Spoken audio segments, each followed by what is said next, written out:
السلام عليكم ورحمة الله وبركاته. بسم الله الرحمن الرحيم. الحمد لله رب العالمين والصلاة والسلام على رسوله الكريم محمد وعلى آله وأصحابه أجمعين، أما بعد. أعوذ بالله من الشيطان الرجيم. بسم الله الرحمن الرحيم. وإن من أهل الكتاب إلا ليؤمنن به قبل موته ويوم القيامة يكون عليهم شهيدا. وقال الله تبارك وتعالى: وإنه لعلم للساعة فلا تمترن بها واتبعوني هذا صراط مستقيم ولا يصدنكم الشيطان إنه لكم عدو مبين.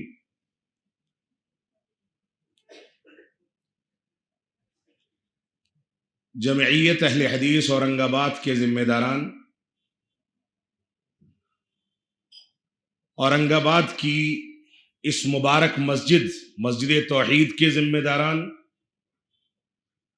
اورنگ آباد اور مضافات سے آئے ہوئے ہمارے احباب، بزرگان دین، نوجوانان ملت اسلامیہ اور چھوٹے چھوٹے بچوں، موضوع اگر دیکھا جائے تو اس کا بہت گہرا تعلق اورنگ آباد سے بھی ہے، اور اس مناسبت سے اورنگ آباد کی سرزمین پر اس موضوع کا میرے لیے منتخب کیا جانا یقیناً باہر کا ہونے کی حیثیت سے ایک چیلنج بھی ہے، لیکن دینی دلائل اور قرآن و سنت کے رجحانات، قرآن و سنت کے نصوص کی بنیاد پر آپ کے سامنے تھوڑی بہت باتیں بیان کرنے اور وضاحت کرنے کی کوشش کروں گا۔ موضوع جیسا کہ وضاحت کی گئی، عیسیٰ اور مہدی علیہم السلام سے متعلق قرآن و سنت میں وارد بشارتیں اور شکیل بن حنیف کا فتنہ۔ شکیل بن حنیف کا فتنہ یہ موضوع کا اور آج کے خطاب کے عنوان کا اہم پہلو ہے۔ میں بشارتوں پر تمہید میں تھوڑی بہت گفتگو کر کے اصل موضوع کی جانب منتقل ہوں گا، اور معذرت چاہوں گا کہ میرا جو وقت ہے صحت کی خرابی کی وجہ سے شاید وہ وقت مکمل نہ کر سکوں، لیکن کوشش یہ کروں گا کہ رب کائنات کی نصرت و توفیق سے موضوع کی مکمل وضاحت کی جا سکے۔ اللہ رب العالمین ہم کو حق کو قبول کرنے کی توفیق عطا فرمائے، مختلف انداز کے شبہات میں مبتلا ہو کر کے اپنے ایمان کو تباہ کرنے اور برباد کرنے سے بچنے کی توفیق عطا فرمائے، اور موجودہ دور جو فتنوں کا دور ہے، جس میں ایک جاہل اٹھ کر کے دجالیت کا دعویٰ کر کے، جھوٹی نبوت کا دعویٰ کر کے، ایسی باتوں کا دعویٰ کر کے جو باتیں نہ عقلی لحاظ سے معقول ہو سکتی ہیں نہ دینی لحاظ سے معقول ہو سکتی ہیں، یہ بڑی بدقسمتی ہے کہ ایسے لوگ اٹھیں اور دعویٰ کریں، اور دعویٰ کرنے کے بعد ہمارے بعض لوگ بیٹھ کر کے دین کی کمزوری، عقیدے کی کمزوری، دین اسلام کے تعلیمات کی کمزوری، دین سے دوری کے نتیجے میں ان کے اوپر ایمان لے آئیں اور غلط انداز کے عقائد میں بہک کر کے اپنے اسلام و ایمان کو تباہ و برباد کر دیں۔ اب سے کئی سال پہلے تقریباً 1 صدی گزر چکی، ایک شخص تھا جس نے قادیانی کے نام سے، جس نے نبوت کا دعویٰ کیا تھا، اس کے بھی عجیب و غریب دعوے تھے۔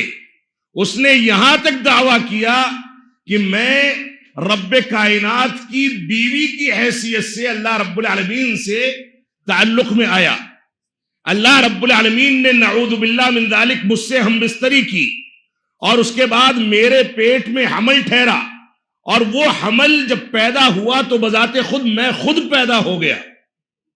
اتنی بے عقلی کی، حماقت کی باتیں کرنے والوں پر اگر بعض سیدھے سادھے مسلمان ایمان لے آئیں، اس انداز کی باتیں کی جائیں، جاہلانہ رسوم و رواج کو ترویج دی جائے، تو یہ بدقسمتی کی بات ہے۔ رب کائنات کا فضل و کرم ہے کہ آج کے دور میں علماء کرام کی ایک بڑی تعداد ہماری مسجدوں میں، ہمارے محلوں میں، ہمارے علاقوں میں موجود ہے۔ ہم چاہیں تو اپنے دین کی رہنمائی کے لیے، قرآن و سنت کے صحیح فہم کے لیے ان کی جانب رجوع کر کے دین کا صحیح شعور پیدا کر سکتے ہیں، لیکن بدقسمتی یہ ہے کہ ہمارا مرجع و مصدر وہ ہوتا ہے جو بذات خود نہ عالم ہے، نہ قرآن و سنت کی زبان کو سمجھتا ہے، نہ قرآن کے اصول تفسیر سے واقف ہے، نہ اصول حدیث سے واقف ہے، نہ وہ یہ جانتا ہے کہ اس کا استاذ کون ہے، اس نے کس سے علم لیا۔ اس کے باوجود ہماری عوام اس کی دیوانگی میں، اس کی چمک دمک میں، اور قیمتی سے قیمتی کیمرے لگا کر کے جو پوزز ان کے شوٹ کیے جاتے ہیں، چھوٹے چھوٹے ویڈیوز بنا کر کے لوگوں کو گمراہ کرنے کا بندوبست کیا جاتا ہے۔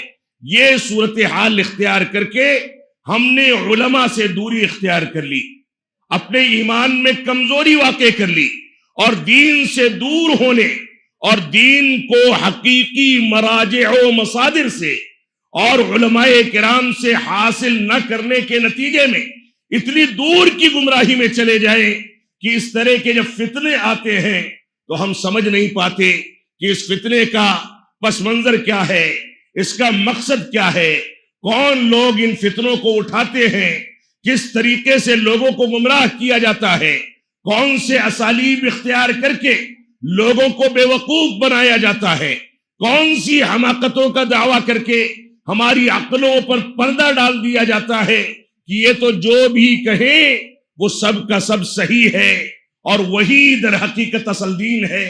یہ ہمارے دور کا سب سے بڑا المیہ ہے۔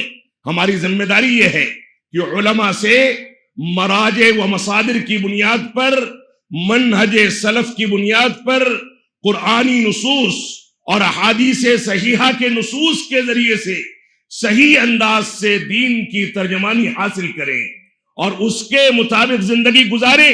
اگر ہم نے ایسا نہیں کیا تو معاف فرمائیں گے ہم کامیاب نہیں ہو سکتے۔ تو یہ فتنہ شکیل بن حنیف ہو، یا اس سے پہلے قادیانیت کا فتنہ، یا اسی بر صغیر میں اٹھنے والے بے شمار فتنے جو مختلف مراحل کے اندر اٹھتے رہے اور آتے رہے، جاتے رہے، کہیں امرتسری رحمت اللہ علیہ نے اس کو نیست و نابود کیا، کہیں دوسرے علماء اہل حدیث نے اس کا سامنا کر کے دندانے شکن جواب دے کر کے فتنوں کو دبا دیا، کہیں کوئی صورتحال اختیار کی گئی، کہیں کوئی صورتحال اختیار کی گئی، بے شمار صورتیں اختیار کی گئی، لیکن علماء نے ہر دور میں ان فتنوں کا سچائی کے ساتھ سامنا کیا۔ اور ایک بات جو اسی موضوع سے متعلق شیخ الاسلام علامہ ثناء اللہ امرتسری رحمت اللہ علیہ کا ایک مناظرہ ہے، اس کا ذکر کر کے میں اصل موضوع پر آؤں گا۔ شیخ الاسلام علامہ ثناء اللہ امرتسری رحمت اللہ علیہ کے آگے کچھ عیسائیوں نے چیلنج کر دیا، مختلف مسلم علماء کو چیلنج کیا گیا، جنوبی ہندوستان کے کسی علاقے میں یہ چیلنج کیا گیا کہ ہم جو سوال کر رہے ہیں اس سوال کا جواب دینے میں اگر کوئی بھی مسلمان عالم دین سامنے آ سکے تو ہمارا چیلنج ہے کہ آ کر کے اس کا جواب دے۔ کسی کے پاس اس کا جواب نہیں ہوگا، اور حقیقت یہ تھی کہ علماء گھبرا گئے، اس کا جواب بن نہیں پڑتا تھا، دلائل کی روشنی میں عیسائیوں کو مطمئن نہیں کیا جا سکتا تھا، حاضر جوابی کی، عقل کے استعمال کی ضرورت تھی، انہی کے دلائل سے ان کے اوپر تردید کرنے کی ضرورت تھی۔ شیخ الاسلام علامہ ثناء اللہ امرتسری رحمت اللہ علیہ نے عیسائیوں کے اس مناظرے کو قبول کیا، اس چیلنج کو قبول کیا، بھرے مجمع میں جا کر کے کھڑے ہوئے، سوال پوچھا گیا، ان لوگوں نے کہا کہ صحیح روایات میں یہ بات ملتی ہے کہ اللہ کے نبی صلی اللہ علیہ وسلم کے پاس عام انسانوں سے زیادہ طاقت تھی، عام انسانوں سے زیادہ طاقت تھی۔ بعض روایات میں ملتا ہے کہ 10 مردوں یا 10 خواتین کے برابر آپ کو جسمانی قوت دی گئی تھی۔ یہ رب کائنات کا انعام تھا جو نبی آخر الزماں کے اوپر رب کائنات نے فرمایا تھا، تو ان لوگوں نے اعتراض یہ کیا کہ آپ بتائیں، بہت سارے اعتراضات کا جواب ہے، ایک ہی مناظرے کے اندر بہت سارے شبہات کو زائل کر دیا گیا۔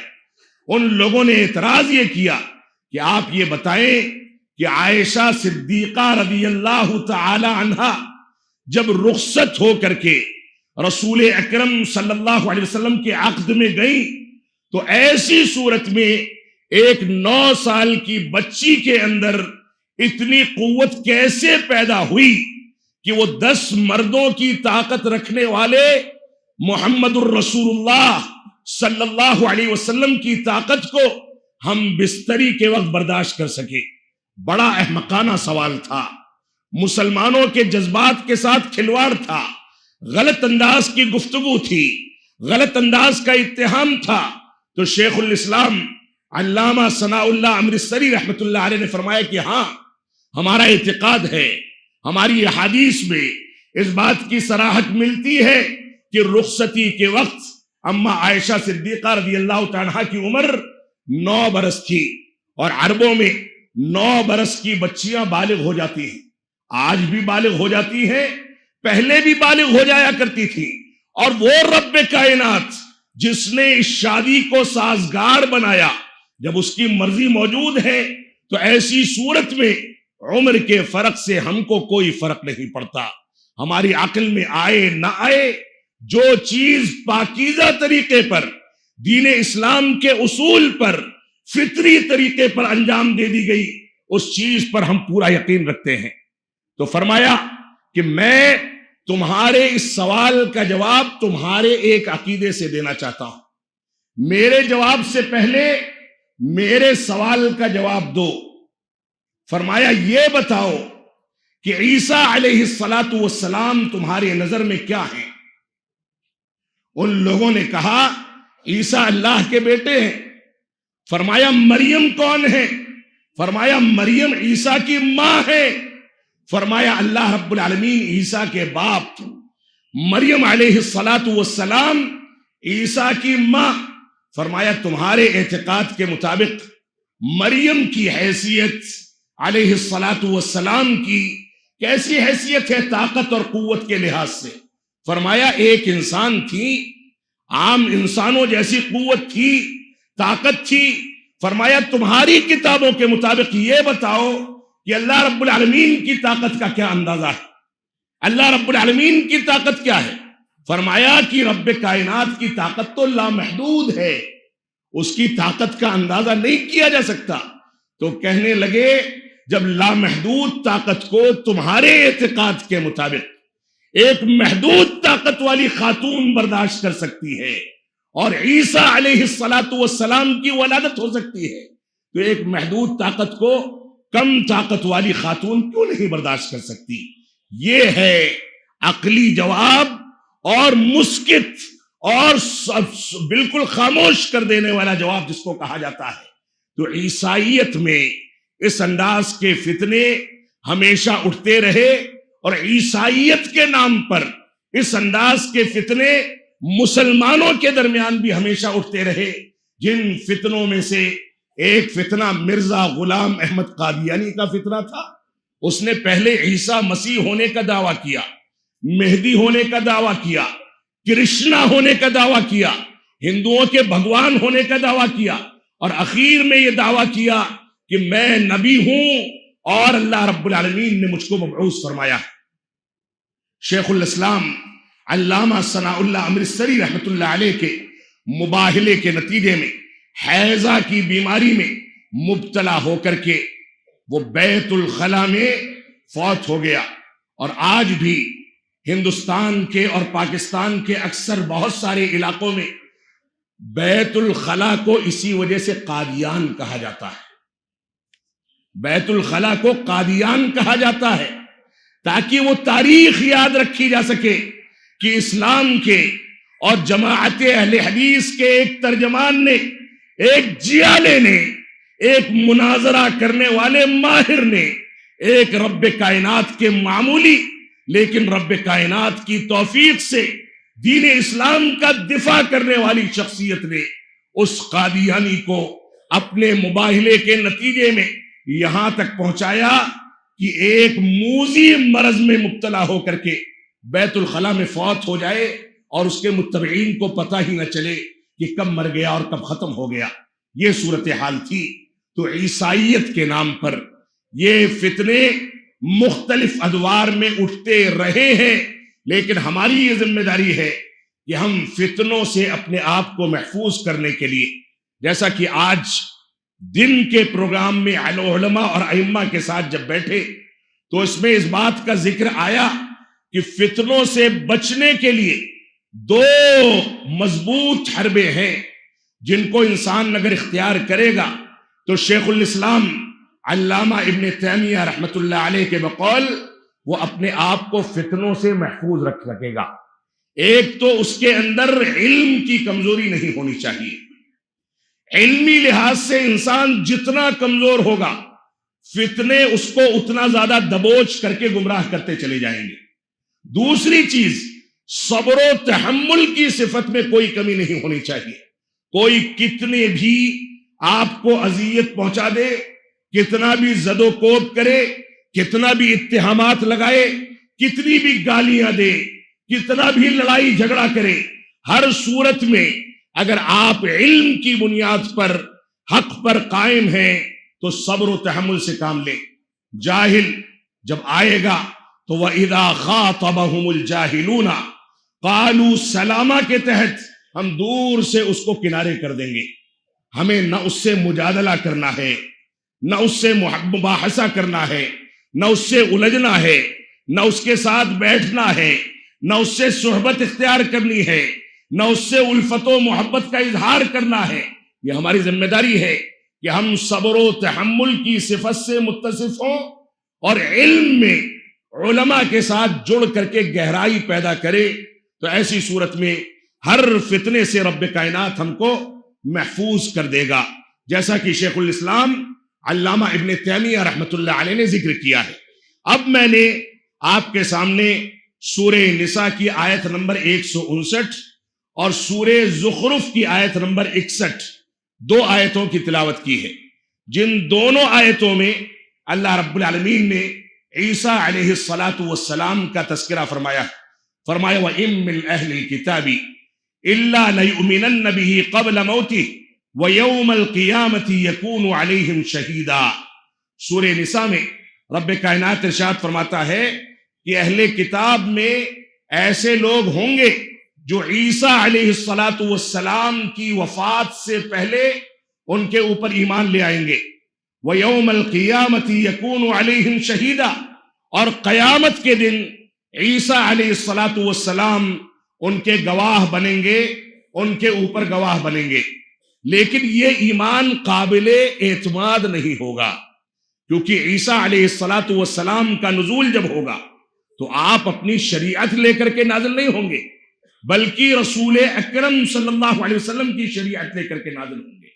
اور اسی وجہ سے بعض روایات میں ملتا ہے کہ جب منارے بیضا پر ان کا نزول ہوگا، جس کی صفت آگے بعض روایات میں آنی ہے، جب نزول ہوگا اور مہدی علیہ السلام جو کہ عیسیٰ علیہ السلام کی شخصیت سے مختلف شخصیت ہے، دونوں ایک نہیں ہیں بلکہ دونوں الگ الگ ہیں، دونوں کی شخصیت مختلف ہے، دونوں کی صفتیں الگ ہیں، دونوں کی علامتیں الگ ہیں، دونوں سے متعلق قرآن و سنت میں مستقل بشارتیں ذکر کی گئی ہیں، اور قرب قیامت کے بارے میں ان کے بارے میں علامات کبریٰ کا تذکرہ کیا گیا ہے.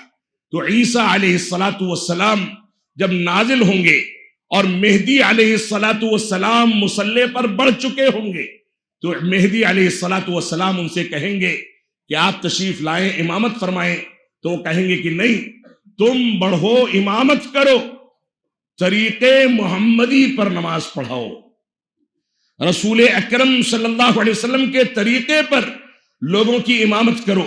یہ الفاظ ہیں بعض روایات کے. وہاں نہ طریقے احناف چلے گا، نہ شافعیہ کا طریقہ ہوگا، نہ مالکیہ کا ہوگا، نہ حنابلہ کا ہوگا. وہاں وہی طریقہ ہوگا جس کو آخری طریقہ